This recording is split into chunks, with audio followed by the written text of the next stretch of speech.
Welcome down to Riverford. We're down here in glorious South Devon.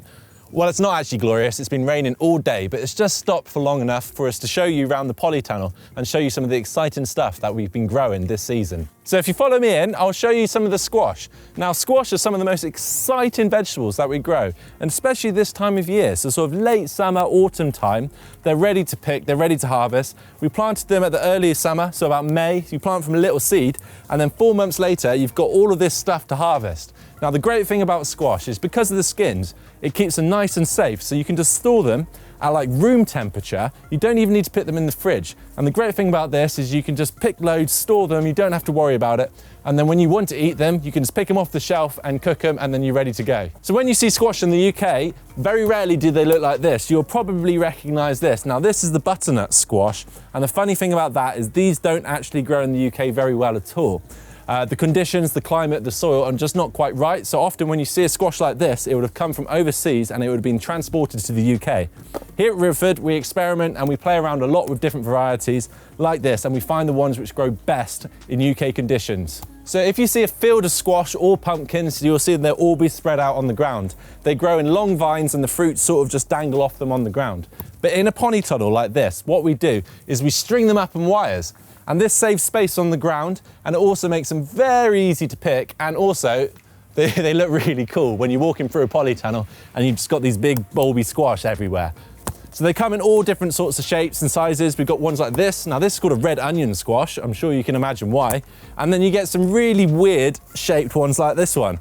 I mean, look at that. That's called a trompettino squash, and it's an Italian delicacy, and they can grow sort of 6 or 7 feet long. So here at Riverford, we farm with organic principles. Now what this means is that we work with nature, not against it. So we look after the soil. We don't put nasty chemicals. We don't use nasty pesticides. We don't kill all the insects, because as we know, insects like bees are really, really important. They pollinate everything from the trees which clean the air that we breathe, from the fruit which grows from the vegetables that grow. So by looking after the soil, by looking after the insects, we're looking after ourselves and animals and everybody who shares the planet. So as I said, we've got all these different varieties, and they can be quite weird and strange. So what we're going to do is, if you follow me back to the kitchen, I'm going to show you some really fun ways to cook squash. Delicata squash, weird looking but delicious. In the quick guide to squash video, I talk about they're good for stuffing because they've got this seed chamber which runs all the way through. But today we're going to do something a little bit different. We're going to do a delicata and harissa Tatin. First thing that we're going to do is we're going to cut the squash lengthways. As with all squash, they can be quite hard to cut, so be really careful. Use a sharp knife, the biggest knife that you've got, and just go steady. Once you've opened it, you want to get the seeds out. Best way of doing that, grab yourself a spoon and just kind of work around it, and you'll find that the seeds of the delicata come out super easy like that. Just scrape down like so. Because this one we use in the shape of the squash, like aesthetically, you do want to make sure you get all the seeds out. Now we've de-seeded the squash, what we want to do is we want to cut them into nice sort of half moon shapes. So discard the end because it's got that little tough bit, and there's a little bit too much skin to flesh ratio, so these end bits are never that delicious. So just get rid of those, and then nice and thin as you can, just go along the length of the squash and just cut it into, what's that, maybe 5mm thick little half moons. We're going to coat the delicata half moons, we're going to stick them in a bowl, and then we're going to get a little bit of harissa paste. So if you look back to the chili veg hack, you can learn how to make your own harissa paste, or you can buy it as well. So I'm going to use about, well, a nice generous pinch because I quite like things spicy. If you don't like it too spicy, then go super, super mellow, but it'll still give it that nice sort of heat to it. Next, some toasted cumin seeds, just get a few sprinkles in there.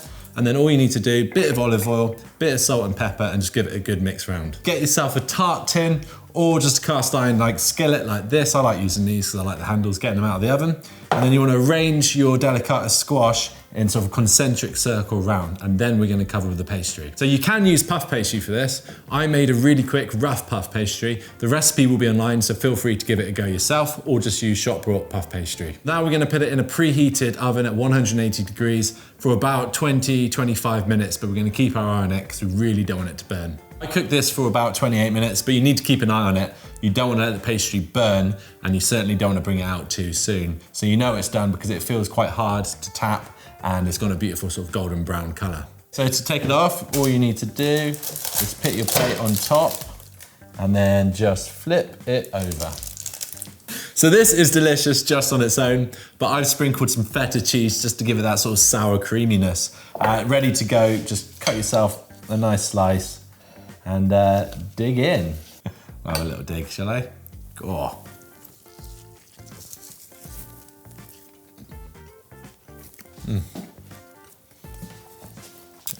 Really bloody good.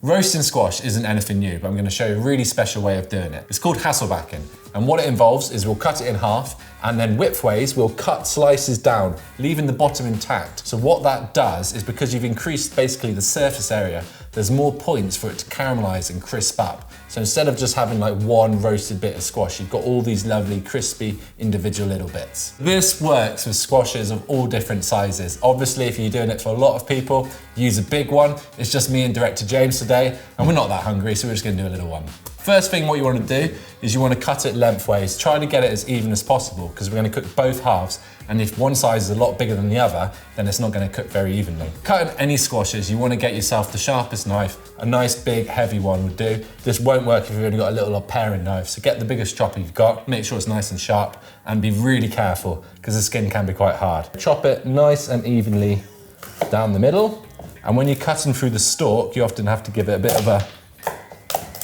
a squish. Once you've cut them in half, you need to get the seeds and the little strands of seed goo out. Like I said before, don't throw these away. You can toast them off and they're just lovely to have in the cupboard. Easiest way, get yourself a spoon and literally just scoop them out onto the choppy board.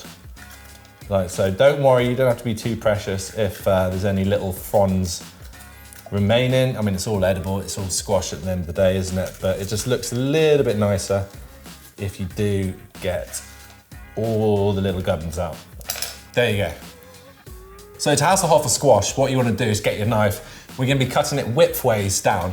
We're not going to be severing it completely because we want these little sections to stay intact. So what you can do is you can just use your knife and run it down, being super careful not to cut it all the way through.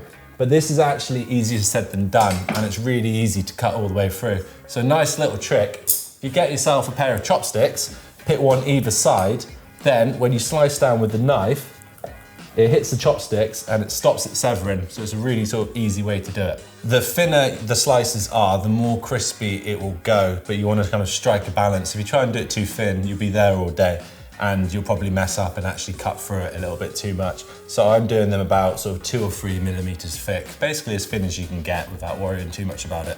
Next, what you want to do, get an oven tray like this, put a little bit of olive oil in the bottom, because the worst thing you can do is when you roast it and you don't put oil on the bottom, it'll stick to it. So then you finally put all the skill, love and attention, go to plate it up and it all falls apart. So put a bit of oil in the pan, get your squash on it, give it a swirl around, and then a bit more oil on the top. And the thing is, when you cut the squash, when it almost wants to like heal itself and stick back together. So what you want to do is drizzle with olive oil and just gently sort of massage it so that you know a bit of oil has gone through the gaps. Next, you just want to put a little bit of salt and pepper, and for this recipe we're going to put some smoked paprika and rub it on the skin, and that just gives it a lovely sort of smoky taste and a beautiful brown sort of glow once it's cooked. We're going to put it in a preheated oven, 180 degrees. Ding. Whilst the squash is in the oven, for the first 10 minutes we're going to make our glaze. So it's a combination, really simple: butter, honey, mustard, balsamic vinegar, paprika and a bit of seasoning. And why we're not adding this straight away is because the squash needs to have time to cook a little bit first. If we add the glaze on straight away, it'll be in the oven for too long and the glaze will burn, and we don't want that. So every 10 minutes, after the first 10 minutes, we're going to bring the squash out and we're going to glaze it. You can also stuff some herbs in, so this works really well with rosemary, thyme, but today we're going to use bay leaf. So this has been in the oven now for 25-30 minutes. I've glazed it twice. You know it's done because it'll be super soft to the touch. It'll be nice and brown, nicely caramelized and ready to put on the plate. There you have it, Hasselback butternut squash. It's delicious.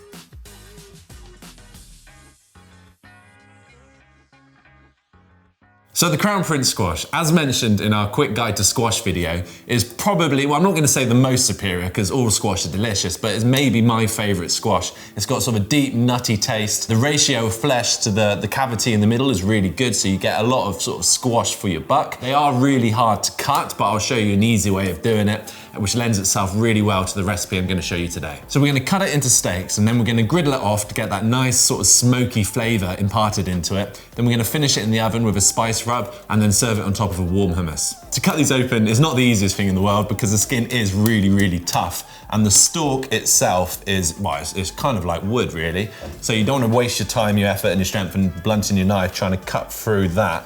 So what you want to do is get your knife sharp, big, as heavy as possible, stick it next to the thing, pointing down. Make sure you're holding the squash and that it's not going to wobble around. Make sure your hand is on the back of the knife, not on the front of the knife, because as you push down, you do not want to be pushing your knife into your hand. So then give it some welly all the way down and then cut it like so.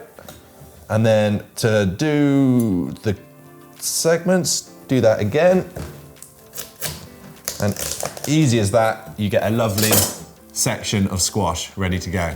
If you want to sort of just roast off chunks of squash and to put through curries or something like that, you don't want the skin. So first of all, chunk them, and then from here, it's really easy just to cut off the skin. You don't want to be trying to peel the whole squash because you'll just blunt every peel you've got. But once you've got your steaks, as I said, we're going to griddle them. So get your griddle pan, get it on the stove, and as I've said numerous videos, you need to get your pan really nice and hot.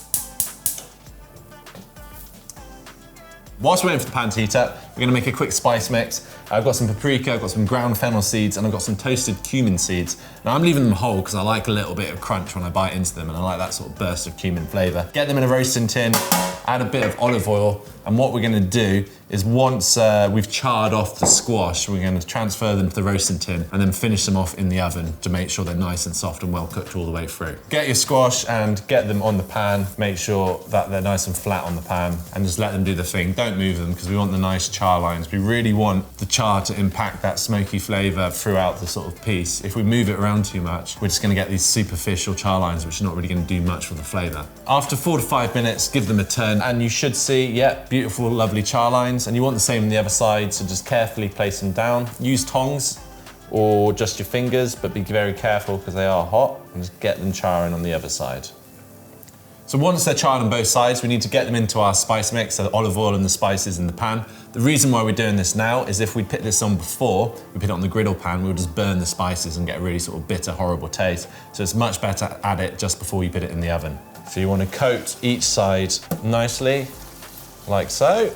So these have been in the oven for about 20 minutes at 180 degrees. How long it takes to cook will dependent on the size of squash that you cut. You know they're cooked when you can push a fork all the way through and it'll be lovely and soft. Whilst they're in the oven, I made a really quick warm hummus. And what that is chickpeas, tahini, lemon juice, some paprika, some cumin, and I blitzed through some chard as well to give it a nice green color. I really like serving hummus warm. I think it brings that extra sort of dimension to it. And especially if you're having it as a lunch, especially in the colder months, it's a really nice comforting sort of texture and flavor.